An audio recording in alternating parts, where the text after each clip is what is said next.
Olá, estamos aqui para mais uma revisão dos conteúdos da disciplina Administração de Materiais. Nesta aula, falando sobre o lote econômico de compras. Como nós aprendemos anteriormente, uma das principais decisões de uma empresa na gestão de estoques é a elaboração de uma previsão de demanda. Essa previsão vai informar ao gestor qual é a quantidade de produtos que ele precisa adquirir num período futuro. Mas uma consequência natural dessa previsão de demandas é uma dúvida que surge que diz respeito a de que forma essa demanda deve ser adquirida. E quando nós falamos de que forma, estamos tratando mais especificamente de qual a quantidade que eu devo comprar de um produto a cada processo de aquisição que eu faço. Então, dada uma demanda total de um determinado item, qual seria ou o que seria mais vantajoso? Comprar uma pequena parte desse lote ou comprar todo o lote de uma vez só? E se eu for dividir a compra em quantidades menores, em lotes menores, qual deveria ser o tamanho desse lote? Quantas peças, quantas unidades da minha demanda total eu deveria adquirir a cada processo de compras? Existem algumas formas de responder essa questão, mas aquela que o lote econômico propõe é a forma que visa traduzir a decisão a partir, ou chegar à decisão a partir do principal requisito de análise da maioria dos administradores, que é o critério financeiro ou econômico, ou seja, do dinheiro envolvido nesse processo. Para tanto, é necessário que nós possamos conhecer quais são os custos envolvidos na aquisição de um produto. E eles muitas vezes vão além daquilo que nós imaginamos como sendo os valores tradicionais de uma compra. Resumidamente, nós temos três categorias de custos associados ao ato de adquirir materiais. O primeiro desses custos é o de manter, um custo que é gerado pelo gasto de capital ou pelo custo do capital aplicado em estoques. Então, uma empresa, quando compra um produto e coloca no seu estoque, ela está retirando o capital, dinheiro do seu caixa e transformando isso em materiais. Esse dinheiro aplicado tem um custo. Esse custo é o custo de manter. Além disso, há também o custo de obter, que é um custo do processo, um custo operacional de comprar um produto. Para fazer a compra, você precisa de pessoas, materiais, estrutura. Isso também não é de graça para uma empresa. A empresa tem que pagar por isso. Esse é o custo de obter.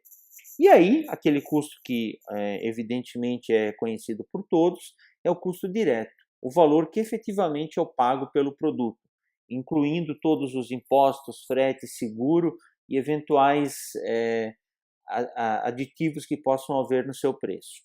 A soma desses três custos nos leva ao custo total.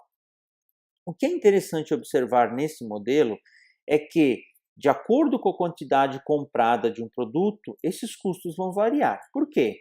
Se eu comprar um lote maior, uma quantidade maior a cada aquisição, isso significa que o meu custo de manter ou o custo do dinheiro será maior, porque eu terei mais dinheiro aplicado na compra naquele momento. No sentido oposto, o custo de obter diminui. Por quê?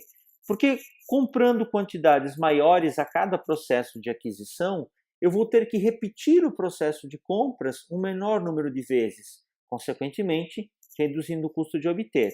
Para que nós possamos entender, supondo uma compra de 1.000 unidades de um item para o nosso estoque, se eu dividir essa compra em 2 pedidos de 500 unidades, por exemplo, o custo de obter vai se repetir 2 vezes para cada uma das 2 compras que eu for realizar.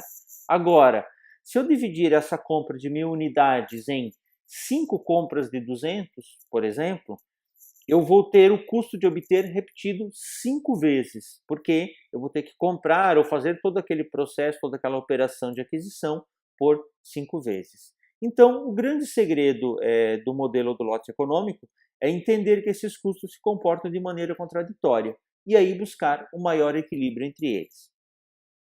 Para fazer isso, nós necessitamos conhecer algumas informações do nosso estoque. A primeira delas, já trabalhada, é a demanda, a minha quantidade total de produtos. O segundo aspecto é a quantidade, representado aqui pela letra Q. Essa quantidade significa o lote ou o número de peças que eu vou adquirir a cada compra. Naquele exemplo anterior, 1.000 unidades seria a nossa demanda, o total necessário. E dividindo a compra em 5 lotes de 200 peças, por exemplo, 200 seria a minha quantidade. Finalmente, o número de pedidos, que é a razão entre a demanda e a quantidade. Ou seja, se a minha demanda é de 1.000 peças e se eu vou fazer compras de 200 unidades seguidas, a razão é 5. Então, eu vou fazer 5 pedidos de 200 peças para atender a demanda. Depois, as informações financeiras. Primeiro, o custo unitário do produto, aquilo que eu pago por ele, como já falado, incluindo impostos, frete, seguro e tudo mais que possa ser adicionado ao seu valor. Depois, aquele custo burocrático, ou custo de fazer o pedido, como já mencionado, quanto custa em termos de pessoas, estrutura, materiais e tudo mais que eu possa utilizar, comprar um produto. Ele é representado aqui no nosso modelo pela letra S.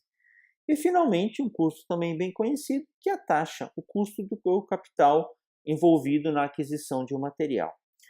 Bom, conhecendo os 3 custos de manter, de obter e direto, e conhecendo as 6 variáveis apresentadas, nós conseguimos elaborar fórmulas para o cálculo de cada um dos custos que nós mencionamos. O custo de manter eu obtenho pegando a quantidade que eu teria em estoque, dividindo por 2 para que gere um valor médio, multiplicado pelo custo unitário do produto e pela taxa. O custo de obter é mais simples, eu preciso apenas do número de pedidos e do custo de fazer cada um, e o custo direto é o valor da demanda multiplicado pelo custo unitário do produto. Somando esses 3 custos, de manter, obter e direto, nós chegamos ao custo total. Para exemplo de aplicação, nós vamos partir de uma situação que é a situação de praxe do cálculo do lote econômico. Então, sempre que nós formos trabalhar esse modelo, 4 variáveis terão que ser conhecidas previamente pela empresa ou pelo gestor: a demanda, o custo de fazer o pedido, o custo unitário de aquisição e a taxa do produto. Nesse nosso exemplo, nós vemos aqui um produto com uma demanda de 960 unidades. Uma forma de resolver o problema seria por um método tentativa e erro, que consiste basicamente em montar uma tabela onde nós vamos alinhar todas as diferentes possibilidades de compras que eu tenho dessa demanda e calcular os custos envolvidos em cada uma delas.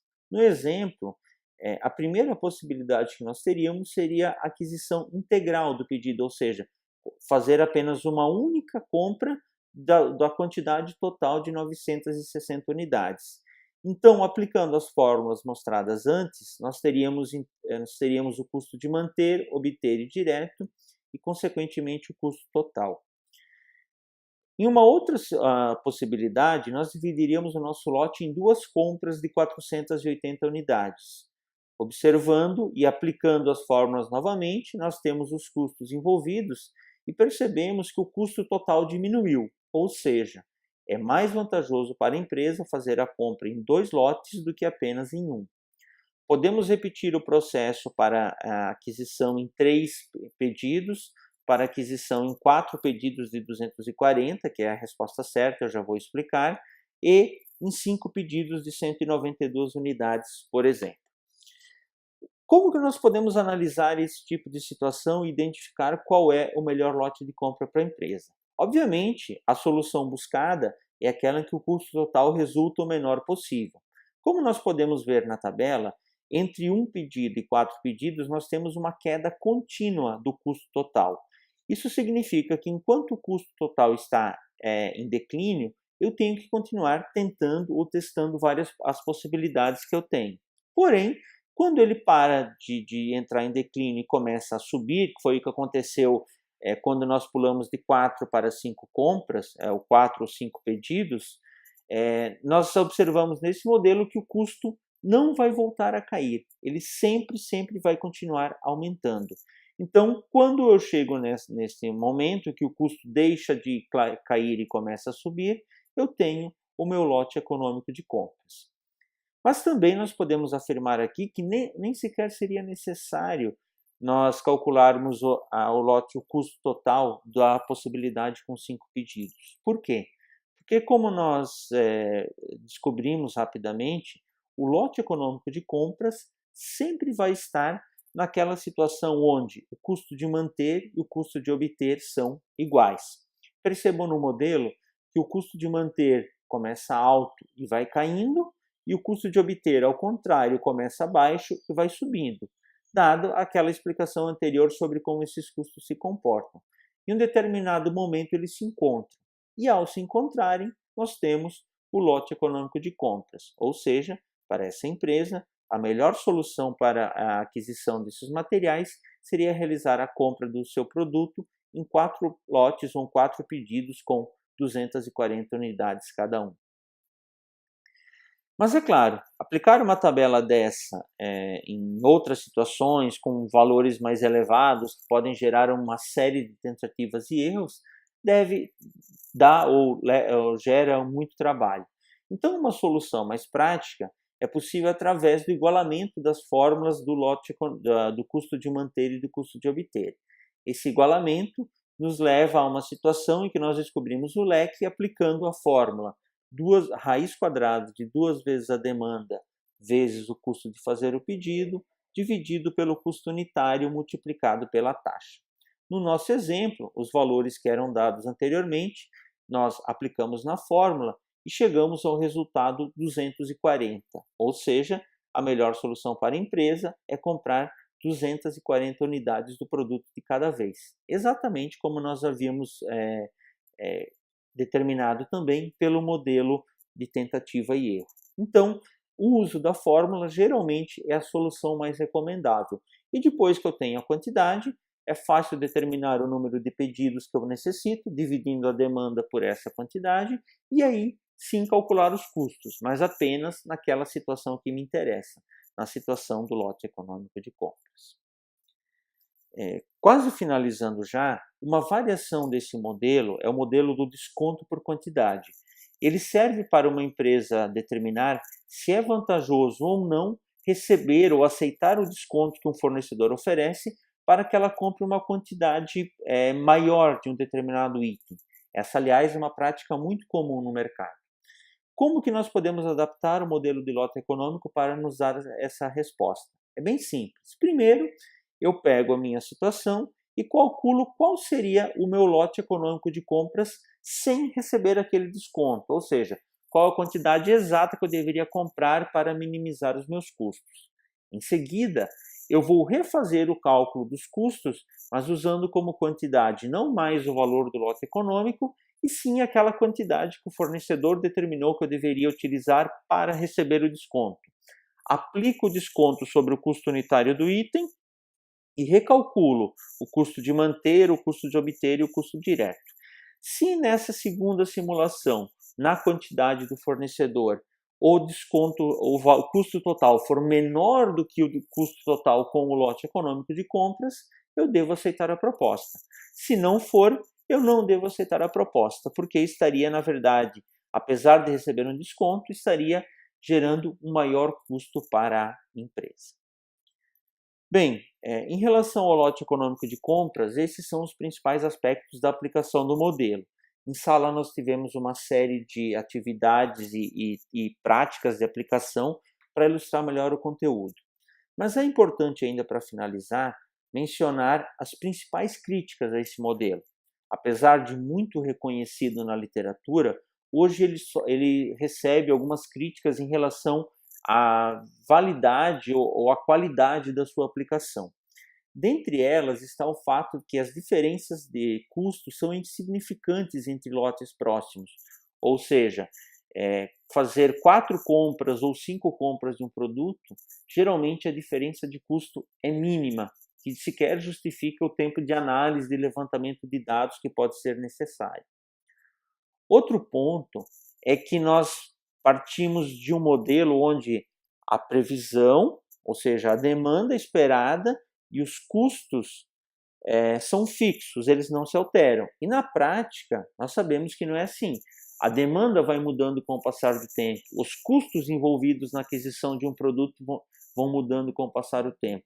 Isso nos exigiria que a cada mudança de demanda ou de custos, que o lote econômico de compras fosse recalculado. Terceiro, esse aqui é o principal aspecto em relação a levantamento de dados. Na prática, é bem difícil você ratear de uma maneira justa aqueles custos envolvidos no processo, especialmente o custo de fazer o pedido, o S da nossa fórmula lá. Geralmente você acaba utilizando um custo médio, mas nem sempre ele é adequado, porque tem alguns itens que você consegue comprar de uma maneira mais rápida, com menos recursos, e outros que você vai despender mais tempo, mais recursos e, consequentemente, um custo maior para adquirir o produto. Penúltimo, muitas compras hoje entre organizações são decididas muito mais em função de parcerias estratégicas do que pura e simplesmente em relação a 2 ou 3 centavos, ou 10 reais, ou 50 reais, se for o caso, na diferença do custo. Então, essas parcerias acabam sendo hoje um fator de decisão tão ou mais importante quanto o custo envolvido. E por último, e na minha opinião, como principal fator, é que hoje existe um modelo superior ao lote econômico de compra, que é o modelo do Just-in-Time. Resumidamente, o Just-in-Time propõe ou traz a ideia do lote único, que eu deveria comprar apenas a quantidade que eu necessito naquele momento e não manter produtos em estoque. Com o conhecimento do princípio do lote econômico de compras, essa é uma coisa fácil de entender. Por quê? O lote econômico de compras vai variar em função de 2 custos principalmente. O custo de manter, que é um custo de capital, e o custo de obter, que é um custo, como já dito, operacional. O custo de manter, custo de capital, até hoje não foi criada uma solução e possivelmente nunca será criada uma solução para que ele não aconteça. Então, ele é um custo que acaba tendo uma continuidade dentro do negócio. Se eu tenho mais estoques, o custo de manter vai ser maior. Logo, pelo princípio do custo de manter, quanto menor a quantidade em estoque que eu tenha, ou se eu não tiver nenhuma quantidade em estoque, melhor. Já o custo de obter é um custo operacional. Ele caminha no sentido inverso. Para o custo de obter, seria melhor eu ter mais estoque de um produto para comprá-lo o menor número de vezes. Porém, com o advento da tecnologia, com o relacionamento entre empresas, esse é um custo operacional que já está superado. Ou seja, é possível você comprar ou repetir a compra de um produto inúmeras vezes sem necessariamente aumentar o teu custo. Troca de informação digital, contratos de longo prazo, programação de entregas, são algumas das estratégias que as empresas utilizam dentro desse contexto. Então, resumindo tudo que foi falado aqui, o lote econômico de compras é um modelo importante, ele tem validade para análise gerencial, mas não deve ser a sua única forma, a sua única fonte de decisão. Ele tem que ser, ou ele tem um caráter hoje muito mais consultivo, informativo. E aí, olhando os resultados do lote econômico de compras e todas essas outras variáveis envolvidas na aquisição de um material, que você vai decidir de que forma ou qual é a quantidade adequada de produtos que devem ser comprados. Bem, para finalizar o tema, então, esses seriam os principais aspectos, e na próxima aula nós voltaremos tratando do estoque de segurança. Muito obrigado, um abraço a todos e até lá!